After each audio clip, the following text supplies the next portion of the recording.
அரசாங்க அமைப்புகள் கொஞ்சம் கொஞ்சமாக மக்களின் நம்பிக்கையை இழந்து வருகின்றன. சுனாமியில் கூட ஸ்விம்மிங் போடும் தேர்ந்த நீச்சல்காரனைப் போல பாமரனின் நம்பிக்கையை இழக்காத பத்திரைமாத்து தங்கமாக ஜொலித்து வருவது நீதித்துறை மட்டுமே.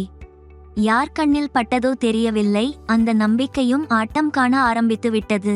தமிழ்நாட்டில் எல்லா மாவட்டங்களிலும் இயங்கி வருகின்ற மோட்டார் வாகன விபத்துகளில் ஏற்படும் உயிரிழப்புகளுக்கும் ஊனங்களுக்கும் இழப்பீடு பெற்றுத்தரும் நீதிமன்றங்கள். அந்த நீதிமன்றங்கள் இழப்பீட்டுத் தொகையை வைப்பீடு செய்து வழங்கிட ஏதுவாக வங்கிக் கணக்குகளை பராமரித்து வருகின்றன. இத்தகைய வங்கிக் கணக்குகளில் மோட்டார் வாகன காப்பீட்டின்படி இழப்பீடு பெற்றும் பணத்தை கண்களால் பார்க்க முடியாத பாவத்திற்கு ஆளான பாமரர்களின் பணம் பல கோடி மீளாத்துயரில் ஆழ்ந்திருக்கின்றன.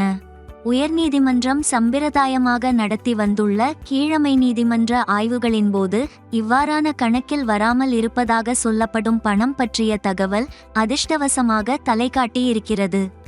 வங்கியின் கணக்கு புத்தகங்களையும் மோட்டார் வாகன நீதிமன்றங்கள் பராமரிக்கும் தரவுகளையும் ஒரு சேர ஆராய்ந்தால் வழித்தேங்காய் போல திசை தெரியாமல் இருக்கும் தேங்கிய பணத்தை தெருப்பிள்ளையாராக இப்போதைக்கு தோன்றும்.